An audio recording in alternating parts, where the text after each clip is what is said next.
station, this is Houston. Are you ready for the event? We are ready. NASA HQ, this is Mission Control Houston. Please call station for a voice check. Station, this is Bill Nelson and Pam Melroy. How do you hear me? Hey, Bill. Hi, Pam. Expedition 72's got you loud and clear from the ISS. Welcome aboard. Well, Happy New Year. What are you guys looking forward to up there in the new year?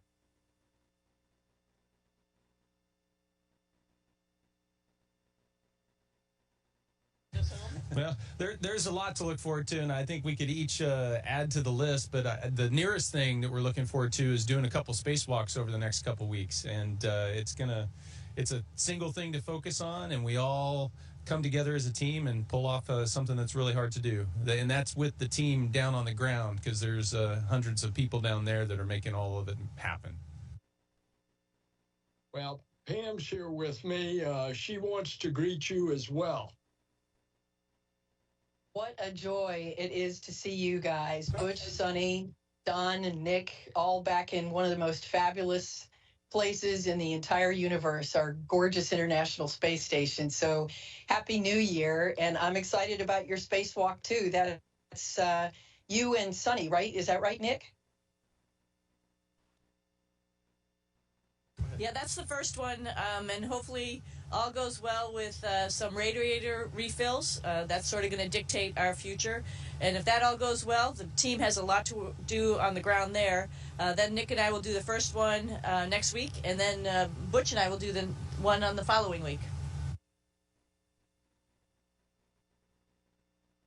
Hey, guys, are you going to be pulling any other special videos such as you did for the Olympics, where you all had your own Olympics on the International Station?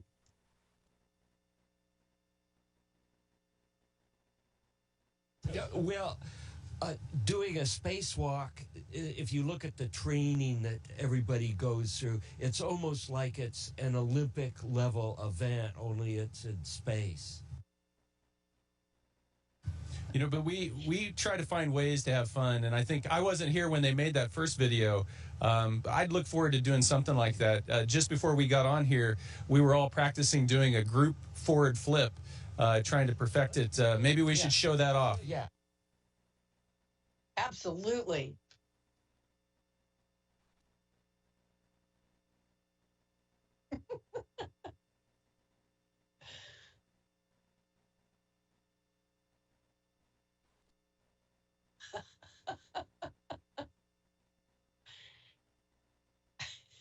So we've got some work to go.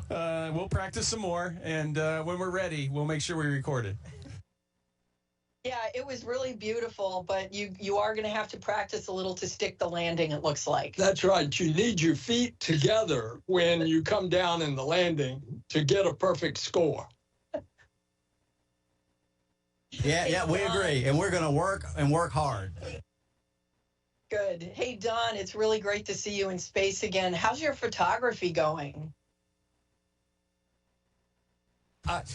Photography's going well. We have a new generation of cameras on station, Pam, and it's really amazing what these cameras can record. And we've got some special lenses, particularly for optimized for nighttime imagery, and I really appreciate the folks at JSC and the folks at Huntsville that make sure we have all this equipment on orbit that allows us to collect the imagery that is so publicly available and tells the story of what it's like to be in space. Hey, Butch and Suni. And I'm just going to say, these guys are being I'm just going to add one thing. These guys are being really humble. Don has taken some incredible photographs. Butch has done some incredible time lapses, and as well as Matt Dominic beforehand. And those things go viral. I think you guys know that too. But all my friends and family are just loving the work that these guys have done, and it's just awesome. Yeah, I've seen some of those. You're absolutely right. They're amazing. I want to ask Butch and Sonny if you will put to rest what reporters still keep asking me about how you're stranded, that they're concerned that you don't have any clothes, that you don't have any food. Would you put to rest for the final time, and I hope you never have to answer it again, just how you all are doing? Yeah, I think when we first launched, I think it was well known that we came up here. We swapped out a couple of components we needed on Space Station for some of our clothes. So we wore some clothes for a while, but that doesn't bother us because, you know, clothes fit loosely up here. It's not like on Earth where you sweat and it gets bad. I mean, they fit loosely, so you can wear things, honestly, for weeks at a time, and it doesn't bother you at all. So we never had any issue with wearing clothes for an extended amount of time. Now we have plenty of clothes. We are well fed. I've never seen anyone ever eat as much as Don Pettit can eat. It is amazing to watch this man eat, as skinny as he is. So that's just been a joy within itself. Every mealtime. Actually, I get up in the morning. I get up early. Don gets up early. We get up like 4, and he's already in there eating before I even get up. I mean, it's just amazing. Amazing. So what you're telling us is you're not channeling Castaway, and you don't have a volleyball with a handprint on it that you call Wilson. No, we've got a whole team up here, so we're not worried about that. And there's a lot to do as well with the team on the ground. You know, we have, you know, we had tons of science experiments with SpaceX 31. We got spacewalks coming up. It was really busy when we were, you know, waiting for Nick to get up here, and it's just been a joy to be working up here, particularly with our counterparts on the other end of the space station. It's just a great team, and no, it doesn't feel like we're Castaway. Yeah, eventually we want to go home because you know, we left our families a little while ago, but we have a lot to do while we're up here. We've got to get all that stuff done before we go home. Hey, Nick, it took you a couple of times on Soyuz to get to the station. Now you're back on the station. What's it like? Yeah, you know, I may not be the quickest study, but I eventually get it right. And it coming through the hatch this time was like it was like I hadn't left. You know, I spent a little over 200 days the first time up here, and coming back through, it was like it was day 201. The body just is so miraculous in how it adapts, and it has a memory, and it just kind of snaps back. And so within a couple days, it felt like it was just business as usual. Life on the station really hasn't changed much. The feel of life on station hasn't changed. A lot of the experiments have changed, and that's been impressive to see this time around, because the science continues to get more and more complex and more consequential, and the things that we're trying to answer are more and more important for all of humanity, and that's fun to see that evolution. So, Nick, what's your favorite experiment? Maybe that's for the whole crew. The experiment that I've spent a lot of time on, a little over 60 days, I've been growing algae, and it's been fun because for a couple reasons. One, it's really important. We're trying to figure out how do we create life support systems that are sustainable beyond Earth orbit, that we don't have to continually resupply because they're not closed loop systems. And so algae is a potential source for that, so that they can consume our carbon dioxide and produce oxygen for us. And oh, by the way, if we produce a little bit more, we can also consume it as food. And so it's a really neat idea there's a lot of research going into it. But it's also been fun because as part of this experiment, every couple weeks I get into new equipment, and there's notes from the research team in there. They didn't know who was going to be working on it, but they passed up notes, and those have been so special to kind of unopen as I go along, and it makes you feel connected to just the teams of people on the ground that have been doing this research for years and years, and you get to be part of that, even if it's only for a couple weeks up here. It's really special. From the early days of the space shuttle program, we were working on experiments like the protein crystal growth. Is any of that going on? How about other medical experiments that might be going on?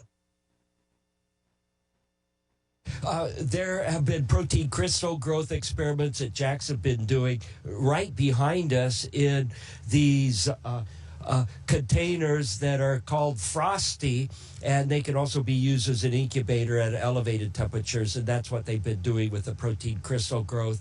Jack's also has another apparatus just about 3 racks in front of us on the aft side that is also used for protein crystal growth. So it is still a viable topic. People are still working on it all these years since you flew on the shuttle, and we're working on it then.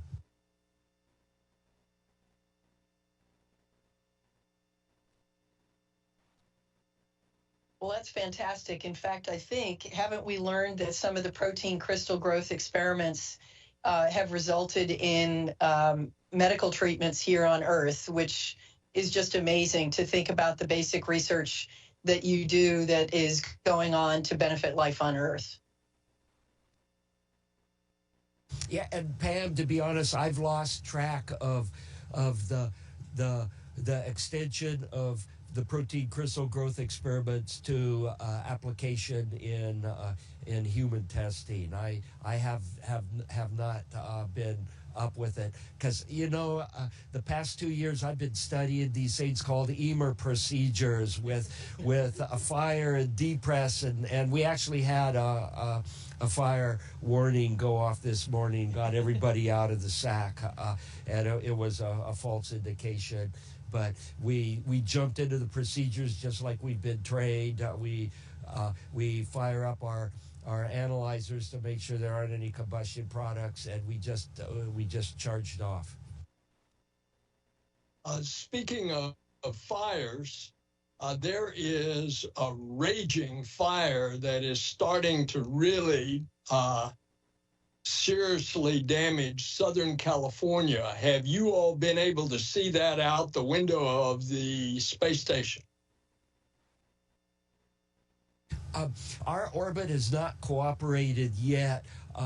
We've been able to observe the fires in the Congo region, their annual slash and burn that they do for taking care of their agriculture, and they're visible both during the day and at night. You can see the flame fronts at nighttime, and as soon as we get either day pass or night pass over Southern California, we're going to be using the photo equipment that I talked about earlier to record that and share it with everybody on Earth. We really appreciate that, Don. I think being able to see wildfires from space is just one way that NASA, both from the space station but also from our other Earth-observing satellites, is trying to help in this terrible wildfire situation. So just keep everybody there in your thoughts and prayers. And we're kind of worried about the Jet Propulsion Lab and our staff there. So I know that they would appreciate your thoughts.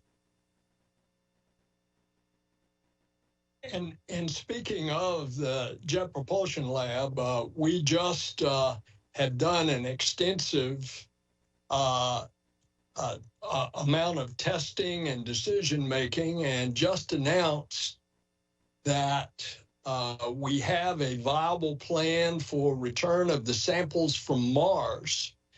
So everything that you all are doing on the station is going to get us ready to go to the moon, and then eventually to Mars.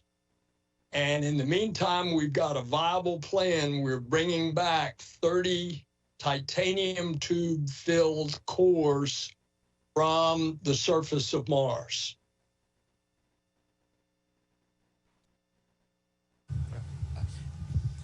Is there any thought about bringing them to space station first before we bring them to Mother Earth and do the initial stage of analysis on space station? Our preference is that we are going direct back to Earth. And it would be a landing like the Bennu asteroid sample.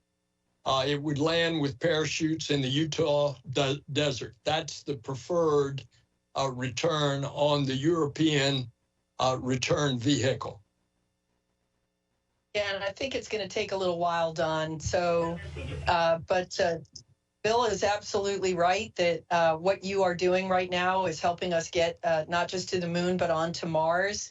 If I squint just a little bit, I could imagine that you're on a Mars transport vehicle in microgravity on the way as the first crew to land on Mars. So it's nice to see you there. It's a special and amazing place, but what you're doing is actually pushing humanity out into the solar system. So thank you for that.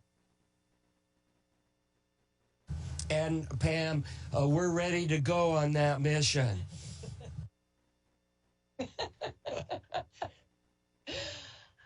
Hey guys, we just want you to know how much we appreciate what you do, that you represent not only America, you represent all of humanity.